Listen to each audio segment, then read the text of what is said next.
আসসালামু আলাইকুম। বিয়ের প্রথম মনে করতাম যে আমার মতো ভাগ্য যেন সবার হয়।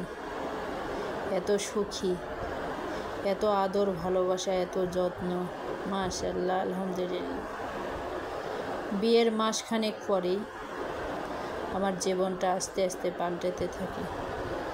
ওই এক মাস কোনো কাজ করা লাগেনি, সারাদিন শুধু খাও, ঘুমাও, বাস। এক মাস পরের থেকেই শুরু।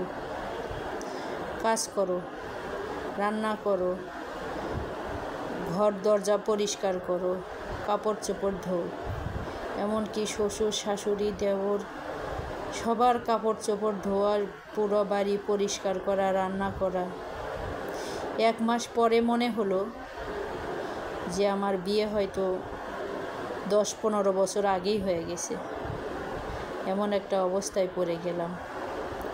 খুঁটিনাটি দোষ ত্রুটি হলেই বাড়িতে যেমন শোরগোল পড়ে যায়, হইচই, মারধর, বিশ্রী অবস্থা। আর শ্বশুরবাড়ির লোকদের সারাক্ষণ কথা একটাই ছিল যে আশেপাশে কারো সাথে মিশবা না, কারো সাথে কথা বলবা না। গ্রামের বাড়ি হলেও শহরের মতো চালচলন। কেউ নতুন বউ দেখতে আসলেই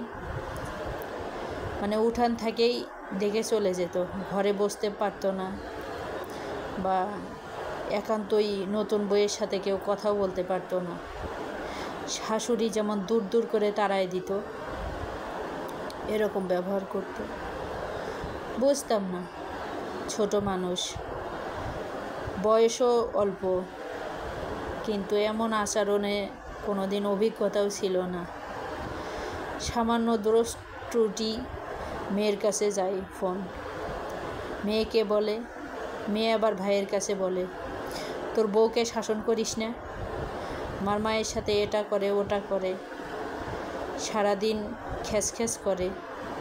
অথচ ভাইরে আমি কথাই বলতে জানতাম না।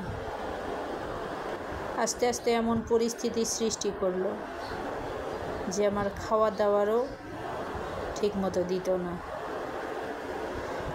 এইভাবে চলতেই থাকে। সপ্তাহে একদিন অন্তত ঝগড়া মারামারি হবেই। আমি বুঝতাম না যে আমার ভুলটা কোথায়, আমার অপরাধটা কি। তাদের বলতাম যে আমার অপরাধ কি, তখন বলতো, তোমার নাক দিয়ে দুধ পড়ে, তুমি এতই ছোট, তো তোমার মা তোমাকে বিয়ে দিল কেন, তোমার বাবা তোমাকে বিয়ে দিল কেন, তুমি বুঝতেই পারো না, কিছু জ্ঞানই নাই, তোমাকে বিয়ে দিল কেন। এটাই ছিল অপরাধ। ধন্যবাদ।